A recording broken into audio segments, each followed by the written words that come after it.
आप सबको praise the Lord.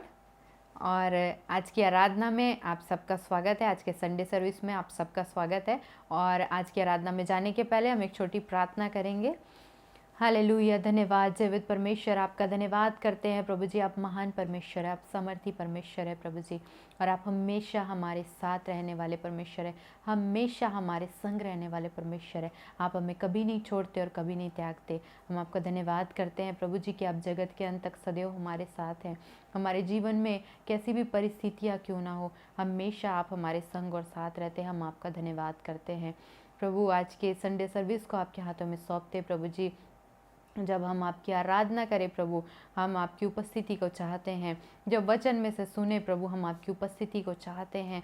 और शुरू से अंत तक हम आपकी उपस्थिति को चाहते हैं। अपने जीवन में भी आपकी उपस्थिति को हम चाहते हैं प्रभु जी। और आपकी महिमा हमारे जीवन के द्वारा से होने पाए। हर बातों में प्रभु हम आपका धन्यवाद करते हैं। सारे समय को आपके हाथों में सौंपते हुए छोटी विनती प्रभु यीशु मसीह के नाम से मांगते हैं, आमीन। आप सबको प्रेज द लॉर्ड। परमेश्वर का धन्यवाद हो इस समय के लिए जो उसने हमारे जीवन में दिया है। और कुछ समय मिल करके हम सब मिल करके उसकी आराधना करेंगे, उसकी स्तुति करेंगे और कुछ गीतों को गा करके हम प्रभु की महिमा करेंगे।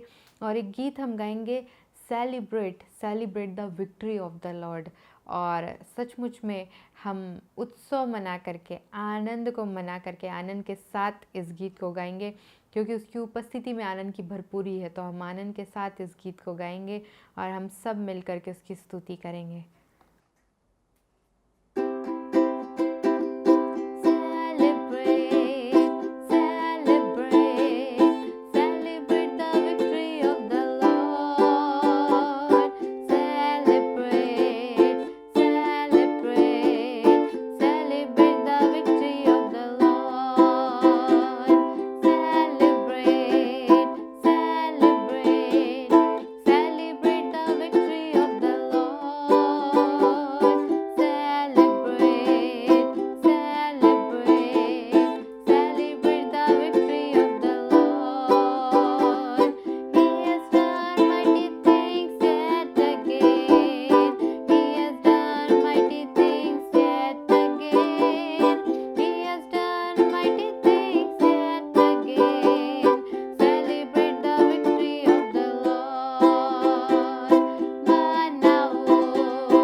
परमेश्वर की आराधना करेंगे, उसकी स्तुति करेंगे, उसकी महिमा करेंगे हम सब मिल करके।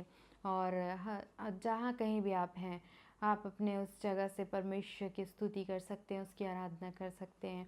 हालेलुया, धन्यवाद धन्यवाद धन्यवाद ओ पवित्र परमेश्वर। Thank you Jesus, thank you Lord. ओ रबा शेखे तेरे ले बेरी अंतरलबा शियांदो रबा नमा शेखे ले बे अरकांदरलबा शेखे ले बेरी अंतरलबा। प्रभु तेरी आराधना हो, तेरी स्तुति हो, प्रशंसा हो जीवित परमेश्वर। हालेलुया, महिमा में परमेश्वर आपका धन्यवाद करते हैं प्रभु। हालेलुया, धन्यवाद जीवित परमेश्वर। Thank you Lord, thank you Jesus. Hallelujah. हो रबा माबा शखा रबा से खेरे ले बेरी अंतरलबा रियंतो रगनमा शेखे रियंतो रबा शेखेरे ले बेरी अंतरलबा। धन्यवाद हो जीवित परमेश्वर, आपकी महिमा हो, आपकी स्तुति हो जीवित परमेश्वर। आपकी आराधना करते हैं प्रभु जीवित परमेश्वर। Hallelujah, thank you Lord. Hallelujah, thank you Jesus. ओ रिखा लाब्रा कांता अरबो शखा रबा से खेरे ले बेरी अंतरलबा। Thank you Jesus, thank you Lord. Hallelujah.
kocho arbanda la hatto logrobo sheke arbanta lagrobo shandara la basse khere kete reko shagante lekrobanta mamra sheko rehe lehete rikandra laba arbosh khala brosh kha shabrakanta yandoro lobo shekere le beriantara laba.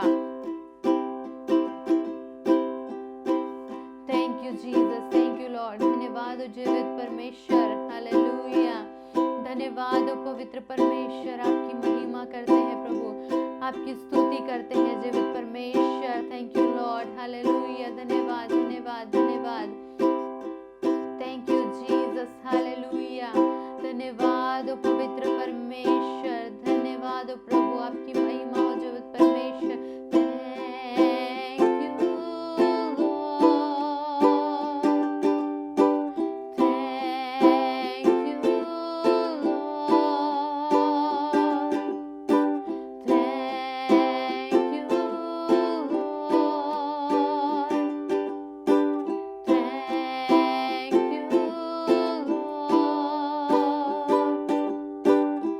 With a grateful heart, with a song of praise, with an outstretched arm, I will bless your name. Thank you, Lord. I just want to thank you, Lord. Oh, we thank you, Lord. Thank you, Lord. I just want to thank you, Lord. Oh, we give you praise. Thank you, Lord. I just want to thank you, Lord. Thank you, thank you, thank you, Lord. I just want to thank you, Lord. Oh, we worship you. Thank you, Lord. I just want to thank you, Lord. Ribalaraba shandaraba orabaraba relaraba shandaraba orabalaba rinaraba. Thank you, Lord. I just want to thank you, Lord. Thank you, thank you, thank you, Lord. I just want to thank you, Lord. Thank you, Lord. Thank you, Jesus. Hallelujah. Riba mamra canto rekete seko riba namasto roglobo sheke yandala robo seke riantara laba shandala brocanta sekere leberi antara laba o riba mama sheko rekendere leberi antara laba shandala bra le corre le rabana brocanta yantere le beri antara laba shikhandere le beri antara laba. Thank you Jesus, thank you Lord. आपका धन्यवाद करते हैं जीवित परमेश्वर, hallelujah. धन्यवाद जीवित परमेश्वर, आपकी महिमा हो प्रभु। आपका धन्यवाद करते पवित्र परमेश्वर कि आप महिमा से महिमा लेकर के चलने वाले परमेश्वर है प्रभु जी, और आप महिमा से महिमा में लेकर के चलने वाले परमेश्वर है। धन्यवाद करते जीवित परमेश्वर कि आप अपने लोगों को महिमा से महिमा में लेकर के जा रहे जीवित परमेश्वर। Hallelujah, glory to glory, glory to glory आप लेकर के जा रहे जीवित परमेश्वर। आपका धन्यवाद करते हैं प्रभु जी कि आप एक एक लोगों के आत्मिक स्तर को बढ़ा रहे हैं जीवित परमेश्वर। आपका धन्यवाद करते हैं जीवित परमेश्वर। थैंक यू लॉर्ड, हालेलुया, धन्यवाद जीवित परमेश्वर हर एक बातों के लिए। प्रभु हम आपसे विनती और प्रार्थना करते हैं आज के सुबह के समय में। प्रभु हम आपसे विनती करते हैं जीवित परमेश्वर, हर एक ऐसी रुकावटें जो उस महिमा के स्तर को बढ़ने से रोक रही है और लोगों को महिमा से महिमा की ओर जाने से रोक रही है, ऐसे हर एक रुकावटों को यीशु के नाम से आज्ञा देते हैं। एक एक लोगों के जीवन को छोड़ करके इसी समय चली जाए यीशु के नाम से। और एक एक लोगों के लिए हम कहते हैं कि उनका आत्मिक स्तर बढ़ने पाए यीशु के नाम से। हर एक लोग आत्मिक रूप से उन्नति करने पाए। ओ रबा शेखेरेले बेरियंतरलबा रिकांथाला ब्रोको शेकेथे रिहांद्रला बो शेखेरेले बेरियंतरलबा। वो जीवन जल की नदियां एक एक के जीवन से अब बहने लगे। धन्यवाद जीवित परमेश्वर। ओ रबा शेखेरेले बेरियंतरलबा। वो जीवन जल की नदियों को बहने में जितनी रुकावटें हैं यीशु के नाम से कहते, एक एक रुकावटें और बाधाएं दूर हो यीशु के नाम से। अब एक एक के हृदय से, एक एक के जीवन से जीवन जल की नदियां बहने लगे। ओ रिबा शखारालाबा शेखेरेले बेरियंतरलबा रियंतरलबा शखांतरलबा शेखेरेले बेरियंतरलबा शखोरियंतरलबा शांतरला ब्रोकांथला ब्रोको सेकेठेरेले बेरियंतरलबा। धन्यवाद हो जीवित परमेश्वर, आपकी महिमा करते हैं जीवित परमेश्वर, आपकी आराधना करते हैं प्रभु जी। हालेलुया। पुरुषोत्तम परमेश्वर का आत्मा आपसे कह रहा है कि वो आपको एक अलग स्तर में लेकर के जाएगा। वो रबा शेखेरेले बेरियंतरलबा श्यांतेरेले बेरियंतरलबा। पुरुषोत्तम परमेश्वर आपको एक अपने फेवर को देने जा रहा है। आप परमेश्वर के फेवर को अपने जीवन में देखेंगे, अपने कार्यों में आप परमेश्वर के फेवर को देखेंगे। रीबा शखोर रबा सेखे रियंदरलबा मीना। परमेश्वर आपसे बहुत प्रेम करता है और परमेश्वर का प्रेम आपके लिए कभी कम नहीं हुआ। आपने अपने आप को हमेशा कम समझा है, लेकिन परमेश्वर आज आपसे कह रहा है कि परमेश्वर आपके लिए वही था और आज भी वही है और वो हमेशा वही रहेगा। वो परमेश्वर कभी बदलेगा नहीं। वो परमेश्वर हमेशा से आपके लिए एक सा बना हुआ है। आपने अपने आप को हमेशा कम समझा है, कम आका है, लेकिन परमेश्वर का प्रेम आज भी आपके लिए वही है और परमेश्वर इस समय में आपको अपने प्रेम से भर रहा है। रीबा कांथा लग्रोगो शेखे रियंतरलबा श्यांतेरेले बेरियंतरलबा रिखो दरनबो शेखे रियंतरलबा शेखो रियंतरलबा चंद्रो लोखो रेखे थेरेले बेरियंतरलबा। रोहिणी, परमेश्वर का आत्मा आपको अपनी उपस्थिति से भर रहा है। परमेश्वर आपको अपनी उपस्थिति से भर रहा है। रियंतरलबा शांतेरेले बेरियंतरलबा शेखेरेले बेरियंतरलबा।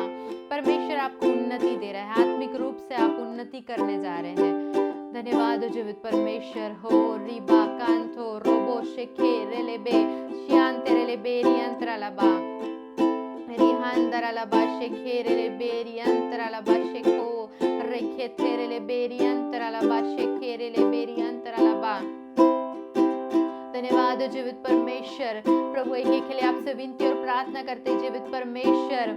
और प्रभु जैसे रेल की पटरियां जो होती है वो सीधी रहती है और कभी ट्रेन जो है वो कभी किसी के लिए नहीं रुकती, लेकिन सब उस ट्रेन के लिए रुकते हैं और उसके जाने के बाद जाते हैं और वो ट्रेन का जो रास्ता होता है वो सीधा होता है और वो ट्रेन कभी किसी के लिए नहीं रुकती है। वैसे ही जीवित परमेश्वर हम में से हर एक लोगों के आत्मिक स्तर को आप वैसा करिए जीवित परमेश्वर कि हम किसी भी बात में रुके नहीं जीवित परमेश्वर। हमारा जीवन ऐसा हो जाए कि कोई भी बातें हमें रोक ना सके और हमारा रास्ता एकदम सीधा हो। प्रभु यीशु मसीह हम आप में एकदम सीधा चलते जाएं, कोई भी चीजों से हम मुड़े ना, कोई भी कारणों की वजह से हम उस रास्ते से मुड़े ना, कोई भी बातों की वजह से, कोई भी दुष्ट की शक्तियों की वजह से हम अपने रास्ते से इधर उधर ना मुड़े, लेकिन सीधा सीधा हम आपके पीछे चलते जाएं और कोई भी बातें हमें रोकने ना पाए प्रभु जी। जैसे वो ट्रेन का कोई रास्ता रोक नहीं सकता, वो ट्रेन किसी के लिए नहीं रुकती, वैसे ही हम आत्मिक रूप से बढ़ते और बढ़ते चले जाएं। हम रुके नहीं, किसी भी बातों में हम रुके नहीं, लेकिन हम महिमा से महिमा, महिमा से महिमा में हम बढ़ते जाएं, हम चलते जाएं और कोई भी बातें हमें रोक ना सके। ओ रबा शेखे रिकांतरा लबो शेखो रेकाथो रोको शोकोथो अरकांदे रेबलेबे शेखे रियंतो रगांतरा लबो मांथालेग्रे शांदरा लबा शेखे रेलेबे रियंतरा लबा। धन्यवाद ओ पवित्र परमेश्वर, धन्यवाद जीवित परमेश्वर, हालेलुया, थैंक यू लॉर्ड। आपका धन्यवाद करते हैं प्रभु जी, आपकी महिमा करते जीवित परमेश्वर।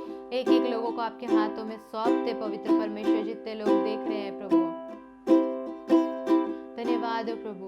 पूर्णिमा, परमेश्वर आपको अपनी आत्मा से भर रहा है। परमेश्वर आपसे बहुत प्रेम करता है और परमेश्वर की योजनाएं आपके लिए बहुत अच्छी है। धन्यवाद हो जीवित परमेश्वर, हालेलुया। प्रीति, धन्यवाद हो जीवित परमेश्वर, हालेलुया। प्रीति, परमेश्वर आपसे बहुत प्रेम करता है। ओ रबा शेखेरेले बेरी अंतराला बा शेखेरेले बेरी अंतराला बा। प्रीति, परमेश्वर आपको अपनी सामर्थ्य इस समय में भर रहा है और आप हमेशा अपने मन में इस बात को बोलते हो कि परमेश्वर आप मुझसे बात करिए, परमेश्वर आप मुझसे बात करिए, मैं आपकी आवाज को सुनना चाहती हूँ। आज परमेश्वर आपसे बात कर रहा है और वो आपको अपने प्रेम से भर रहा है, वो आपको अपनी सामर्थ्य से भर रहा है। और इस समय में जब आप अपने घर में आप सुन रहे हैं इस समय में और देख रहे हैं, आप परमेश्वर की उपस्थिति को इस समय में महसूस कर रहे हैं और बड़ी भरपूरी के साथ, बहुत भरपूरी के साथ वो उपस्थिति आपके ऊपर उतर रही है परमेश्वर की, और आप उसकी उपस्थिति से भर गए हैं एकदम। परमेश्वर आपको अपनी उपस्थिति से एकदम मामूर कर रहा है, भर दे रहा है आपको अपनी उपस्थिति से, क्योंकि वो परमेश्वर आपसे बहुत प्रेम करता है और वो परमेश्वर आपके लिए आज भी है और हमेशा वो आपके ही साथ रहेगा। वो परमेश्वर ओ रबा शेखेरेले बेरी अंतरालबा शंदरबा शेखेरेले बेरी अंतरालबा। आप परमेश्वर के लिए हमेशा विश्वास योग्य रहिए, हमेशा आप परमेश्वर के लिए विश्वास योग्य रहिए और सीधा परमेश्वर के पीछे चलते जाइए। वो परमेश्वर आपको अपनी महिमा के लिए इस्तेमाल करेगा। थैंक यू जीसस, धन्यवाद हो जीवित परमेश्वर। आगे के सारे समय को आपके हाथों में सौंपते प्रभु जी, अपने दास के द्वारा हम सब से बोलिएगा और बातचीत करिएगा। आपकी महिमा हमारे जीवन के द्वारा से होने पाए प्रभु जी। हर एक को आपके हाथों में सौंपते हुए छोटी विनती प्रभु यीशु मसीह के नाम से मांगती हूँ, आमीन। प्रियो, जब परमेश्वर ने सृष्टि किया तो वचन को बोल बोल के सृष्टि किया। परमेश्वर आपके जिनमें भी महान और बड़े बड़े काम करना चाहता है, वो सृष्टि का काम करना चाहता है, लेकिन वो आपसे बात करना चाहता है। प्रभु यीशु ने कहा जिसके कान है वो सुन ले, अर्थात हमें परमेश्वर की आवाज़ को सुनना है। मैं आपको बताऊंगा 5 प्रकार की तैयारी करने की आवश्यकता है। वैसे तो तैयारियां अलग अलग विषय के लिए काफ़ी ढेर सारी हो सकती हैं, परंतु मैं संक्षिप्त में सारांश में कहना चाहता हूँ, कम से कम हमें 5 प्रकार की तैयारी की आवश्यकता है। वैसे तो रोजाने के काम के लिए हमें से हर एक को तैयारी की आवश्यकता होती है और तैयारी का अपना एक अलग महत्व है। मुझे अच्छे से याद है कि आज से 2 या 3 साल पहले मैं दार्जिलिंग गया था और मुझे नेपाल भी जाना था, प्रचार करने के लिए दार्जिलिंग भी जाना था। तो हम लोग मई महीने में गए थे और मई महीने में कितनी गर्मी पड़ती है हमारे यहाँ छत्तीसगढ़ में, लेकिन वहाँ बहुत ठंड थी। हम लोग को गर्म पानी पीना पड़ता था वहाँ पर और रजाई ओढ़कर सोना पड़ता था और हमें दिन में बाहर निकलते समय स्वेटर और जर्किन पहनना पड़ता था। तैयारी के साथ हम लोग गए हुए थे। ऐसे ही प्रियो, हम में से हर एक को तैयारी की आवश्यकता है और तैयारी का अपना महत्व है। यदि हम अच्छे से तैयारी करेंगे तो हमारा सारा काम सही समय पर सही ढंग से पूरा होगा, और यदि हमने तैयारी नहीं की है तो बाद में बहुत ज़्यादा पछताना पड़ सकता है। मैं आपसे कहना चाहता हूँ, हमें 5 प्रकार की बातों के लिए तैयार होने की आवश्यकता है। सबसे पहली बात, आमोस की पुस्तक उसका 4 अध्याय उसका 12 वचन, आमोस ने लिखा, हे इज़राइल, परमेश्वर के सामने आने के लिए तैयार हो जा। क्या परमेश्वर केवल इज़राइलियों के लिए ही कहता है कि तुम परमेश्वर के सामने आने के लिए तैयार हो जाओ? नहीं, हर एक जाति को, हर एक धर्म के मानने वालों को, चाहे वो आस्तिक हो या नास्तिक हो, चाहे वो विश्वासी हो या अविश्वासी हो, हम में से हर एक प्राणी को, हर एक इंसान को परमेश्वर के सामने एक दिन खड़ा होना पड़ेगा और वह हर एक मनुष्य का न्याय करेगा। सो भविष्यवक्ता ने कह दिया कि परमेश्वर के सामने आने के लिए तैयार हो जाओ। पवित्र वचन में लिखा है कि परमेश्वर मनुष्यों के शब्दों का न्याय करेगा। हम जो कुछ कहते हैं, गलत कहते हैं या सही कहते हैं, हम अपने ही शब्दों के द्वारा दोषी ठहरेंगे या फिर निर्दोष ठहरेंगे। हमारे मन के हर एक विचारों का न्याय परमेश्वर करेगा और हमारे काम, चाहे हमने एकांत में, गुप्त में वो काम किया है या फिर लोगों के दृष्टि में वो काम किया है, सो परमेश्वर हमारे हर एक प्रकार के कामों का न्याय करेगा। प्रियो, हो सकता है आपको कोई नहीं देखता है, लेकिन परमेश्वर आपको देख रहा है। एक बार एक पिता अपने बेटे को लेकर गया चोरी करने के लिए और उसने कहा, बेटा मैं फल तोड़ के थैले में रख रहा हूँ, जैसी कोई देखेगा तुरंत मुझसे कहना, पापा कोई देख रहा है। और पिता पेड़ के ऊपर चढ़कर फल को तोड़ रहा था। तब उसने पूछा, कोई देख रहा है क्या बेटा? बेटा ने चिल्लाकर कहा, हाँ पापा कोई देख रहा है। वो तुरंत सब सामान ठीक करने लगा, जैसे मानो वो ऐसे ही पेड़ पे चढ़ा था और चोरी नहीं कर रहा था। उसने पूछा, कौन देख रहा है? उसने कहा, पापा परमेश्वर देख रहा है। जी हाँ, परमेश्वर है आपको देखने वाला। तो उसके पिताजी ने हंस दिया और फिर फल तोड़ना प्रारंभ कर दिया। फिर उसने कहा, बेटा कोई देख रहा है क्या? बेटा ने कहा, हाँ पापा कोई देख रहा है। पापा ने पूछा, कौन देख रहा है? बेटा ने कहा, मैं देख रहा हूँ पापा, मेरे दृष्टि में आप चोर हैं। प्रियो, आज इंसान दूसरे की नज़र में, परमेश्वर की नज़र में वो चोर है, चोरी करता है। सो हर एक बातों का न्याय परमेश्वर करेगा। सो परमेश्वर के सामने आने के लिए तैयारी की बहुत ज़्यादा ज़रूरत है, पर सवाल है तैयारी करेंगे कैसे? याद करिए, जब आप स्कूल में थे और जब आप कॉलेज में थे, तो किसी भी विषय को बहुत अच्छे ढंग से समझने के लिए गाइड की आवश्यकता पड़ती थी और गाइड के द्वारा आपको बहुत सहायता मिलती थी। यूहन्ना रचित सुसमाचार 14 अध्याय उसके 26 पद में लिखा है, जॉन 14 वर्स 26, प्रभु यीशु ने कहा, मैं पिता के पास जाकर विनती करूंगा कि वह तुम्हें एक और सहायक देगा। उस वचन में लिखा है, पवित्र आत्मा एक सहायक है। जी हाँ, गाइड है। जी हाँ, मार्गदर्शक है, सहायता करने वाला, बात करने वाला, जी हाँ, सलाह देने वाला पवित्र आत्मा है। सो पवित्र आत्मा हम में से हर एक को तैयार कर सकता है। जी हाँ, पवित्र आत्मा आपको तैयार करना चाहता है, पर सवाल यह है कि आप पवित्र आत्मा को मानते हैं? क्या आप पवित्र आत्मा के बपतिस्मे को मानते हैं? क्या आप अन्य भाषा पर विश्वास करते हैं? जो कोई व्यक्ति पवित्र आत्मा की निंदा करेगा, उसका पाप न तो यहाँ पर और न तो वहाँ पर कभी भी क्षमा किया जाएगा, कभी भी क्षमा नहीं किया जाएगा। इसका मतलब यही हुआ। जी हाँ, सो प्रियो, मैं कहना चाहता हूँ, हम में से हर एक को परमेश्वर के सामने आने के लिए तैयार होने की आवश्यकता है। कोई भी व्यक्ति के जीवन में 2 घटना में से एक घटना घटेगी और तभी वो परमेश्वर के पास पहुँचेगा।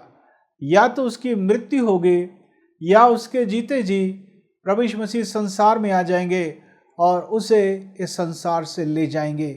तो सबसे पहले हम लोग ध्यान देंगे, मृत्यु के लिए तैयारी की आवश्यकता है। दूसरा राजा 20वां अध्याय पहले वचन से आप पढ़ेंगे, 2 किंग्स चैप्टर 20 वर्सेस 1 ऑनवर्ड्स। यशायाह नबी परमेश्वर से संदेश को प्राप्त करके हिजकिय्याह राजा के पास आया और कहा, राजा आपकी मृत्यु हो जाएगी और आपको जो भी आदेश देना है, जो भी आज्ञा देना है, यदि कुछ बात कहना परिवार के लोगों से तो आप उसे कह दीजिए। अर्थात मृत्यु से पहले राजा आप एक अच्छी तैयारी कर लो। प्रियो, परमेश्वर चाहता है कि हम मृत्यु से पहले अच्छी तैयारी कर लें। यदि आपने किसी से कुछ पैसा उधारी में लिया है, आप उसे वापस कर दें। जी हाँ, यदि आपको किसी से क्षमा मांगना है, आप क्षमा मांगे। यदि किसी को आपको क्षमा करना है, आप क्षमा करेंगे, तब परमेश्वर आपके पापों को क्षमा करेगा। जी हाँ, सबके साथ ठीक हो जाइए, क्योंकि हमें मृत्यु के लिए अच्छी तैयारी करना है। पहला इतिहास उसका 22वां अध्याय उसका 5वां पद, 1 क्रॉनिकल 22 वर्स 5। आखिरी के 3 लाइन में लिखा है, सो दाऊद ने मृत्यु से पहले बहुत तैयारी की। किस बात की तैयारी किया? दाऊद के अंदर बड़ी इच्छा थी कि वो परमेश्वर का भवन बनाए, और परमेश्वर का भवन बनाने के लिए उसने सभी प्रकार की तैयारी की। जितने भी तत्व लगने थे, जैसे सोना है, चांदी है, पीतल है, लोहा है, सब प्रकार का सामान उसने यहाँ तक जमा किया कि तौल के बाहर वो हो गया था। लेकिन परमेश्वर ने कहा, दाऊद, चूंकि तुम महान योद्धा रहे हो और तुमसे बहुत खून बहा है शत्रुओं का, इसलिए तुम मेरे भवन को बनाने नहीं पाओगे। तुम्हारा बेटा होगा, पुत्र होगा, और वही तुम्हारे इस काम को पूरा करेगा, अर्थात मेरे भवन को बनाएगा। कहने का मतलब, दाऊद ने मृत्यु से पहले भवन की तैयारी किया था, परमेश्वर के मंदिर की तैयारी किया था। और ये ना भूलें, 1 कुरिन्थियों 3:16 में लिखा है, क्या तुम नहीं जानते कि तुम परमेश्वर के मंदिर हो? आप और मैं परमेश्वर के मंदिर हैं। हमें इस मंदिर को तैयार करने की आवश्यकता है। जी हाँ, जो इस मंदिर को नाश करेगा, परमेश्वर उसको नाश करेगा।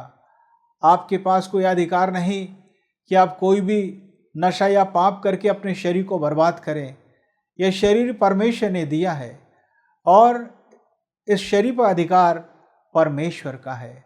आपके पास अधिकार जरूर है, परंतु दुरुपयोग के लिए नहीं, उपयोग के लिए, और वो भी परमेश्वर की महिमा के लिए। प्रियो, मैं कहना चाहता हूं, परमेश्वर ये चाहता है कि आप मृत्यु से पहले अच्छी तैयारी करें। मृत्यु कभी भी आ सकती है। हालांकि कई लोग पसंद नहीं करते मृत्यु शब्द पर बात करना या सुनना या प्रचार सुनना, बिल्कुल पसंद नहीं करते।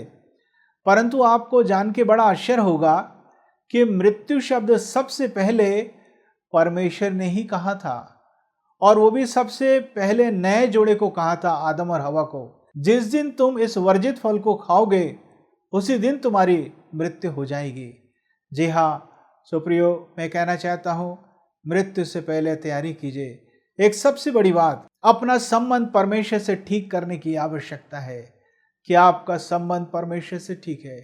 क्या आपने कभी ऐसी प्रार्थना किया कि हे प्रभु यीशु, मेरे सारे पापों को क्षमा कीजिए, अपने लहू से मुझे धोकर साफ शुद्ध कीजिए, मेरे जीवन में आ जाइए। क्या ही धन्य है वह मनुष्य जिसके अधर्म का और अपराधों का लेखा यहोवा परमेश्वर ना ले। जब हम कहते हैं यीशु मुझे क्षमा कर, हमारे सारे पाप क्षमा हो जाते हैं। प्रभु यीशु अपने लहू से धोकर साफ और शुद्ध कर देते हैं, और इस तरीके से परमेश्वर हमारे पापों का लेखा फिर नहीं लेंगे।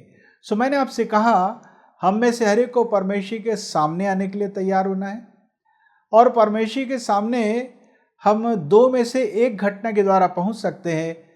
मैंने आपको अभी बताया, मृत्यु के द्वारा हम परमेश्वर के सामने एक दिन उपस्थित किए जाएंगे।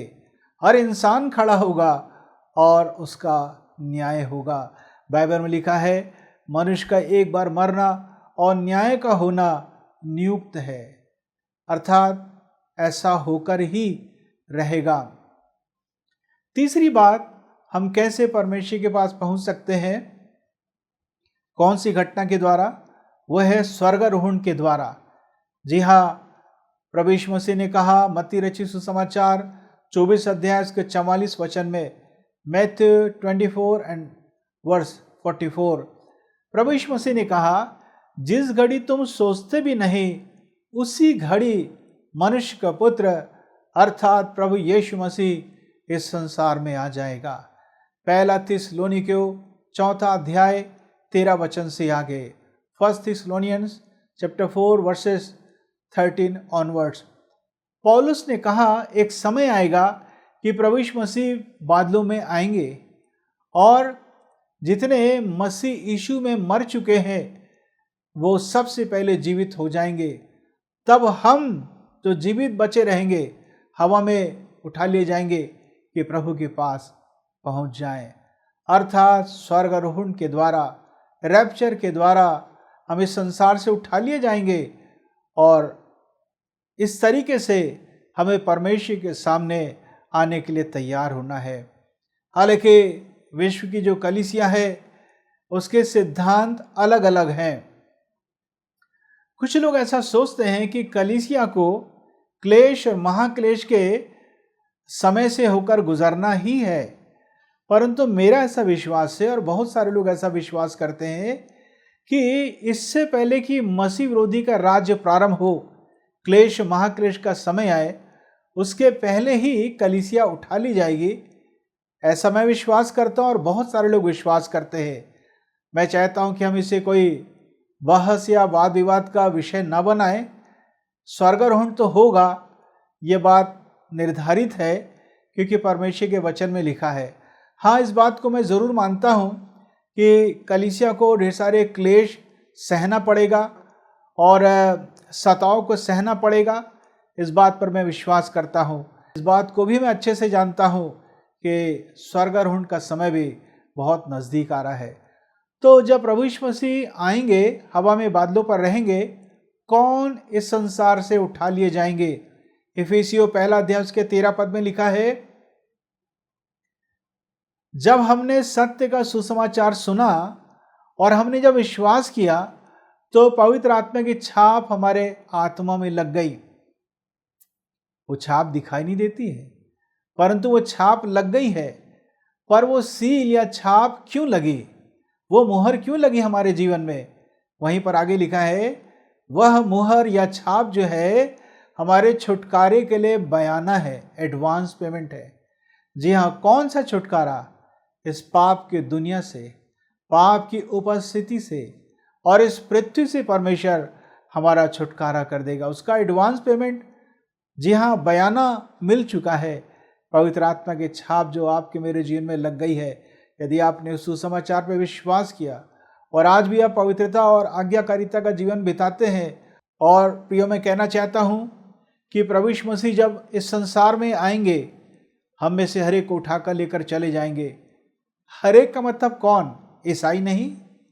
कोई ज़रूरी नहीं कि ईसाई व्यक्ति को प्रभु यीशु मसीह उठा लेंगे। उसी व्यक्ति को उठाएंगे जिसके जीवन में पवित्र आत्मा की छाप लगी है, जब उसने सत्य के सुसमाचार को सुना और उसने विश्वास किया। सो मैंने आपको बताया 3 प्रकार के विषय में अभी तक। सबसे पहले हमें परमेश्वर के सामने आने के लिए तैयार होना है। और एक व्यक्ति परमेश्वर के सामने आएगा कैसे? 2 घटना के द्वारा आ सकता है। या तो उसकी मृत्यु होगी तब वो चला जाएगा, या जब उसका स्वर्गारोहण होगा तब वो परमेश्वर के सामने उपस्थित हो जाएगा। न केवल अविश्वासियों का न्याय परमेश्वर करेगा, परंतु विश्वासियों का भी न्याय प्रभु यीशु मसीह करेंगे। जी हाँ, न केवल साधारण विश्वासी, लेकिन हम पास्टर प्रचारक, हम में से हर एक का न्याय प्रभु यीशु मसीह करेंगे। सो इन सारी बातों के लिए हम में से हर एक को तैयार होने की आवश्यकता है। प्रियो, मैंने कहा कि आज हम लोग 5 अलग अलग विषय पर ध्यान देंगे। कौन कौन सी बातों पर तैयार होने की आवश्यकता है? चौथी बात, इससे पहले कि आपको विजय मिले, इससे पहले कि आप शत्रुओं पर जय प्राप्त करें, आपको तैयारी की आवश्यकता है। जी हाँ, जो जय पाएगा उसका नाम जीवन की पुस्तक में से काटा ना जाएगा। सो हर एक को जय प्राप्त करना है। किस पर? शैतान पर, दुष्ट आत्माओं पर, हर एक प्रकार के पापों पर, हर एक बुरी परिस्थितियों पर हम में से हर एक को जय प्राप्त करना है। जब सैनिकों को युद्ध के मैदान में भेजा जाता है युद्ध लड़ने के लिए, तो वो ऐसे ही नहीं चले जाते, वो तैयारी करके जाते हैं। इसलिए बाइबल में लिखा है, इफिसियों 6वां अध्याय 12 पद से आगे लिखा हुआ है कि परमेश्वर की शक्ति के द्वारा, पवित्र आत्मा की शक्ति के द्वारा बलवंत बनो। और लिखा है कि सारे हथियार बांध लो। हथियार बहुत ज़रूरी है। हालांकि काफ़ी गहरे मतलब इसके होते हैं, लेकिन फिर भी मैं आगे बढ़ूंगा। याकूब की पत्री उसका 4 अध्याय का 7वां वचन, जेम्स 4:7 लिखा है कि तुम सबसे पहले परमेश्वर के अधीन हो जाओ और तब शैतान का सामना करो तो वह तुम्हारे सामने से भाग जाएगा। इससे पहले कि आप अंधकार की ताकतों से लड़ें, आपका स्वयं का जीवन परमेश्वर की दृष्टि में सही होना चाहिए। अर्थात यदि अनकन्फेस्ड सिंस हैं, ऐसे पाप जिसका अंगीकार आपने कभी किया ही नहीं, मान लीजिए, दूसरों को क्षमा कीजिए, अपनी गलती के लिए स्वयं क्षमा मांगिए परमेश्वर से और इंसानों से, और तब फिर आप शैतानिक शक्तियों से आप लड़ सकते हैं। वो भी हम कैसे लड़ेंगे? परमेश्वर के वचन को बोलकर, यीशु के लहू की जय को बोलकर हम अंधकार की ताकतों से लड़ सकते हैं। फिर लिखा है पहला शामिल उसका 7वां अध्याय 3 वचन से आगे लिखा है कि जब इजरायली हार चुके थे पलिश्तियों से, वाचा का संदूक भी उन्होंने गंवा दिया था, शत्रु के हाथ चला गया था, तो शामिल कहता है अपने मन को तैयार करो और जो देवियां तुमने रखा है आराधना करने के लिए उसको दूर करो। अश्तोरेत की देवियां हैं, है ना। उस जमाने में भी इजरायलियों ने कई ऐसे काम सीख लिए थे और शामुएल ने कहा इन सारी बातों को दूर करो और तब परमेश्वर की ही आराधना करो, तब तुम युद्ध पर जय प्राप्त करोगे। पूरी रीति से परमेश्वर की ओर फिरना है। हर एक ऐसी बातें जिसे परमेश्वर पसंद नहीं करता अपने जीवन से दूर करना है और परमेश्वर की ही आराधना करना है। यह है तैयारी। जी हाँ, ऐसा नहीं कि मुझे एक हाथ में परमेश्वर चाहिए लेकिन दूसरे हाथ को मैं दुनिया को भी पकड़ के रखा हूँ, कुछ अनुचित बात भी पकड़ के रखा हूँ। प्रियो, ऐसा नहीं होगा। दो में से एक को आपको चुनना पड़ेगा। या तो परमेश्वर की ही सेवा कर लीजिए, या तो परमेश्वर की ही आराधना कर लीजिए, या फिर दूसरों की आराधना या दूसरे की सेवा आप कर ले। आपको चुनना है और यही काम आपकी तैयारी को दर्शाता है। यदि आप अच्छी तैयारी करेंगे, परमेश्वर आपको जय का जीवन देंगे। सो मैंने आपसे कहा, युद्ध पर जय प्राप्त करने के लिए भी अच्छी तैयारी की आवश्यकता है। आखिरी बात हम देखेंगे, पवित्र बाइबल में अलग अलग ढेर सारे आश्चर्य कर्मों का वर्णन है। न केवल प्रभु यीशु मसीह के सेवा काल में प्रभु यीशु मसीह के द्वारा कई प्रकार के आश्चर्य कर्म हुए, लेकिन परमेश्वर ने पूरी बाइबल में, पुराने नियम तथा नए नियम में, अपने कई दासों को अपनी महिमा के लिए इस्तेमाल किया। हालांकि आश्चर्य कर्म तो परमेश्वर करता है, लेकिन परमेश्वर ने लोगों को इस्तेमाल किया। सबसे पहले हम ध्यान देंगे दूसरा राजा उसका 3रा अध्याय। यदि 16-17 वचन के आसपास आप पढ़ेंगे तो आपको ये पता चलेगा 3 राजा वहां पर जमा हुए थे। इज़राइल का राजा, यहूदा का राजा, एदोम का राजा, और करीब 7 दिन हो गए थे इनको पीने का पानी नहीं मिला। और उस जमाने में पशु सवार सैनिक भी हुआ करते थे, अर्थात पानी इंसानों के लिए भी चाहिए था, सेना के लिए, और पशुओं के लिए भी चाहिए था, और पीने का पानी उनके पास नहीं था। तब उन्होंने एलीशा को बुलवाया और एलीशा के ऊपर परमेश्वर का हाथ आया, परमेश्वर की शक्ति आई, और तब वो कहता है, परमेश्वर अब यूं कहता है कि गड्ढे ही गड्ढे कर लो, उसमें ढेर सारा पानी आ जाएगा। और ऐसा ही हुआ। मैं आपसे कहना चाहता हूं, बल्कि पूछना चाहता हूं, गड्ढा करने की जरूरत क्या थी? परमेश्वर ऐसी पानी भेज देता।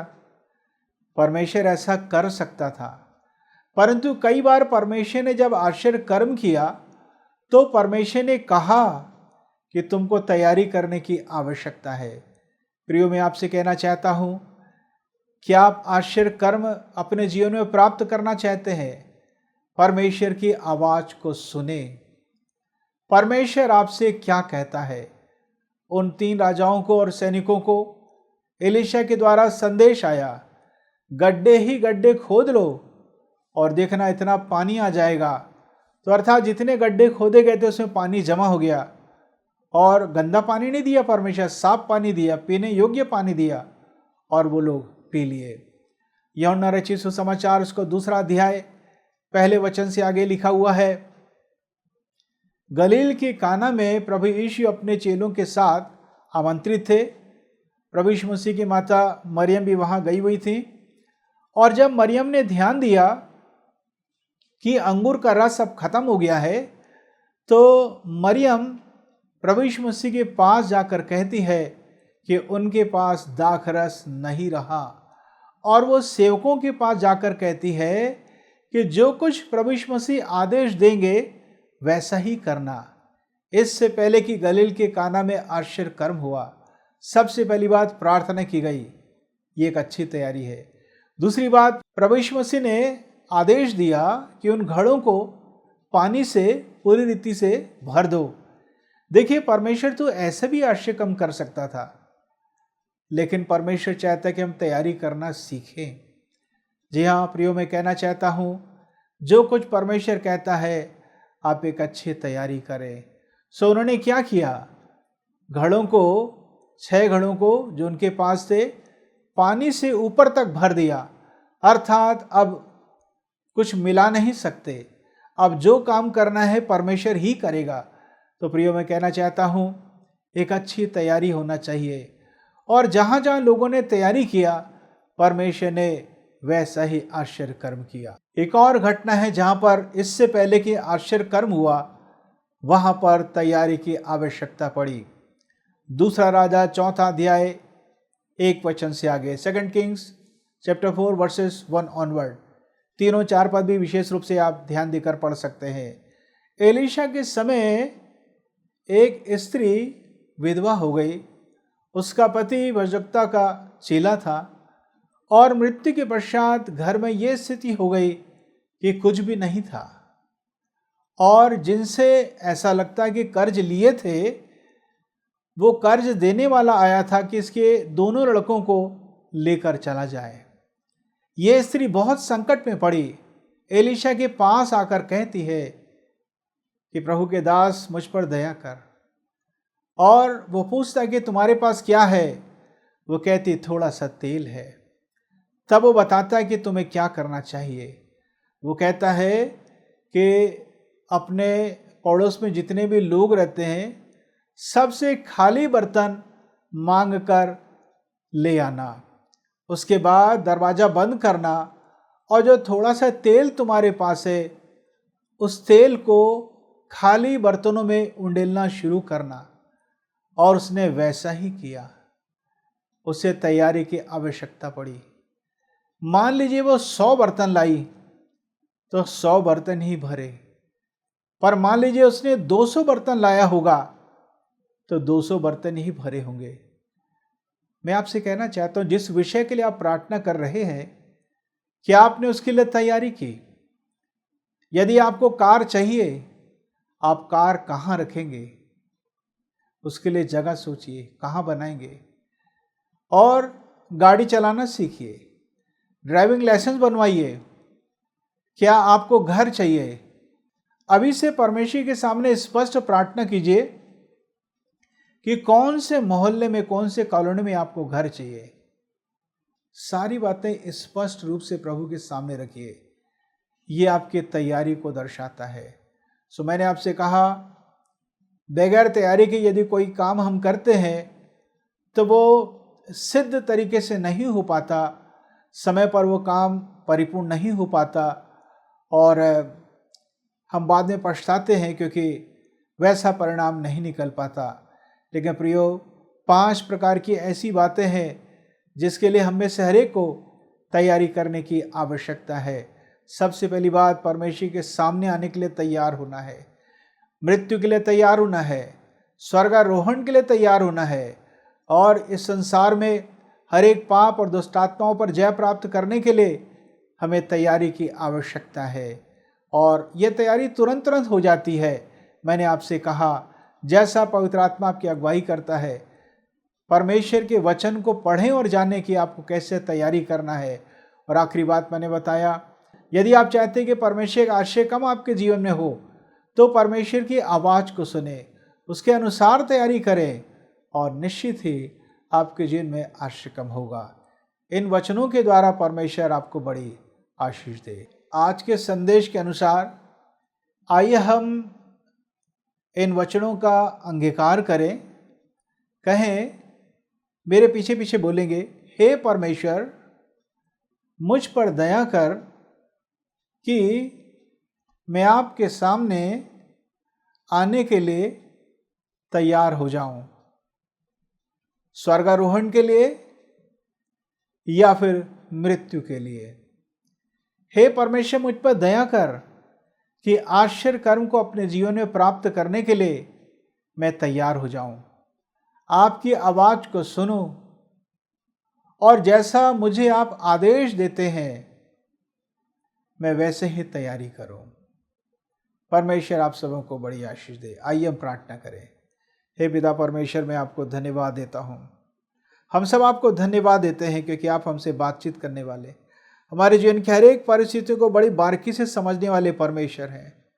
प्रभु यीशु, हम आपको महिमा देते हैं। उपस्थित हर एक लोगों के लिए जो सुन रहे देख रहे हैं, हर एक के लिए प्रार्थना करता हूँ, स्पर्श करिए, बहुतायत का जीवन दीजिए। 5 प्रकार की बातों के लिए हम हमेशा तैयार रहने पाए। आपकी उपस्थिति के लिए, आपकी सहायता के लिए हम आपको धन्यवाद देते हैं। प्रभु यीशु के नाम से मांगता हूँ, सुनो ग्रहण कर, आमीन। अब हमारे परमेश्वर पिता का प्रेम, प्रभु यीशु मसीह का अनुग्रह और पवित्र आत्मा की सहभागिता हम में से हर एक के साथ हमेशा तक होता रहे, आमीन।